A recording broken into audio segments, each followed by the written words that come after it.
Hey there, Capricorn, Sun, Moon, and Rising. It's time to have a look and see what is going on when it comes to your monthly astrological forecast for January 2024. Happy New Year, all you Capricorn folk out there.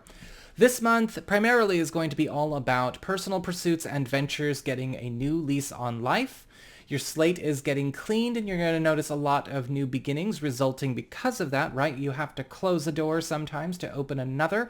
And you're also going to be noticing a lot of beneficial, but perhaps stressful professional moves and transitions getting hoisted upon you out of nowhere. And a lot of this is starting off with Mercury turning direct in the sign of Sagittarius right at the start of the month on the 1st. This is your 12th house of the past, privacy, and hidden zone, things that may still be affecting your life from history or exerting an influence over you from the past, but it's also an area that talks about shortcuts, hidden opportunities, and secret gifts. And this is going to be a very powerful influencer of the first half of the month going up through the 13th, and Venus will be here as well from the start of the month through the 23rd. And so when we have Mercury and Venus together here, what we are seeing is a lot of opportunities to speed up the departures from maybe old stories, old involvements, or old eras that could be matters of the past. But at the same time, also a lot of relinking going on. Mercury in the 12th house could be opening up a lot of old social connections or maybe even old lines of communications with important allies and important people, and even speeding up progress with a lot of projects and pursuits that were maybe set up on a shelf or tabled once upon a time. And Venus here is going to be bringing in a lot of secret gifts and favors that are going to be assets to you as well. And you're also going to be noticing your personal life becoming a lot more private. A lot of you may be finding that relationships are taking a step away from maybe the hustle and bustle of a lot of extroverted activity and becoming more of a private couples retreat, whether it's with your partner or for those of you who are single or available, something that you start right out the gate. After we, kind of get this show on the road, you're also going to want to pay attention to Mars and the Sun in Capricorn in your sign also at the start of the month, bringing you their wild card blessings as they are in your sign. Mars in your sign is giving you the opportunity to do a lot of demolition work, a lot of elimination work, and a lot of clearing work, especially when it comes to knocking down walls and obstacles that maybe you have been appeasing, abiding, or honoring that have also been keeping you in a repetitive kind of way or a hamster wheel kind of experience. And the Sun is also going to be putting you in a position where you are starting to get more positive attention in spaces where you were once ignored or obscured for whatever reason. We also have Mercury and Venus moving in here on the 13th and 23rd of the month, respectively. And this is going to be a time where you are getting a chance to hurry forward a lot of things that have maybe been losing time, or catch up for lost time with a lot of important works that you have been trying to bring forth into being yourself.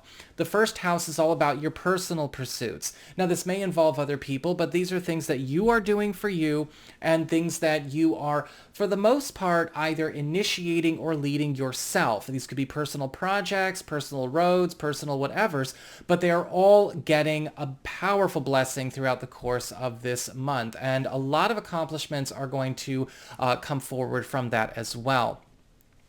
We also have a new moon in your sign on the 11th of the month. This is your once a year birthday new moon.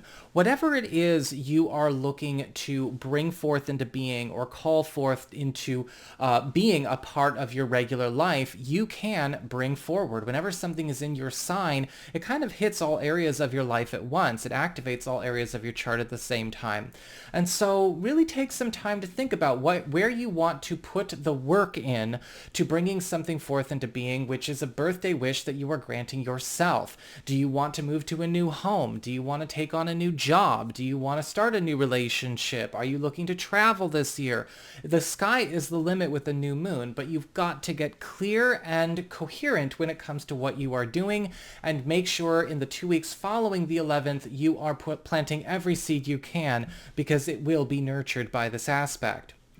We also have the Sun and Pluto moving into the sign of Aquarius, or will have moved into the sign of Aquarius, I want to say, as of the 20th. Technically, Pluto will start moving into Aquarius on the 10th of January, but as we all know, it's a very slow-moving planet, so it's going to ride that line of the cusp, 1 foot in, 1 foot out, all the way up until the 20th, and then with the Sun be all in. When we have these two in your second house of earned income, employment, values, and valuables, which is what this is, you're going to be noticing a lot of enforced progress, forced moves, things that are happening for your own good, but may feel like very intense transitions or things that are very stark contrasts to what you are used to. Now, a lot of you will be able to take full advantage of this, especially if you feel like you have been trapped in a rut. Pluto in Aquarius does not tolerate repetition or things being in stuck or stagnant conditions. And you may be finding that a lot of structures that you've been accustomed to, whether you like it or not, are getting torn down. However, with the Sun in the second house, you are also getting a chance to migrate to, let's just say, loftier spaces, not only when it comes to your work and your job, but also your earning power. And that's going to be something that also lasts up through February. We've got a full moon in Leo on January 25th.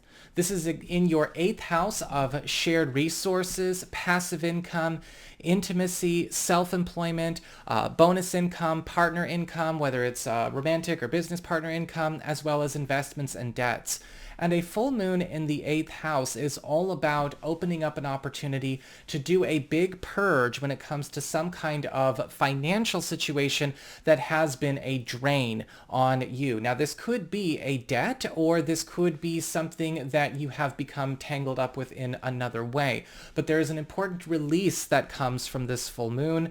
And in the 2 weeks following, you may also find that because the 8th house also rules intimacy, things are getting quite hot in the bedroom.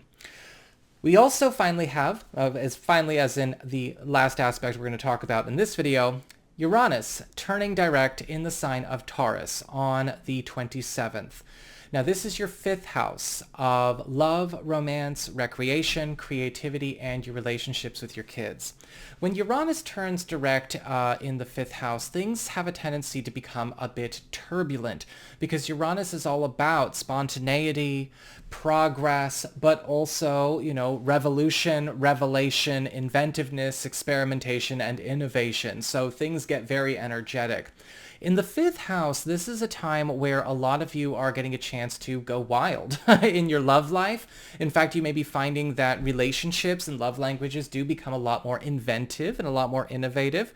But this could also be a period where you notice your love life becoming a bit, I don't want to say more turbulent, because it's not really making things more turbulent, but you and partners or partner potentials are also going to find that you are reinventing a lot of your relationship styles, relationship stylings, and relationship goals.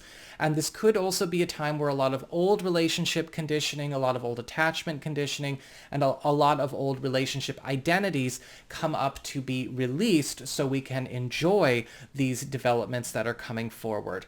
We also see, for those of you that have children, a lot of changes going on in the way that we are relating to our kids.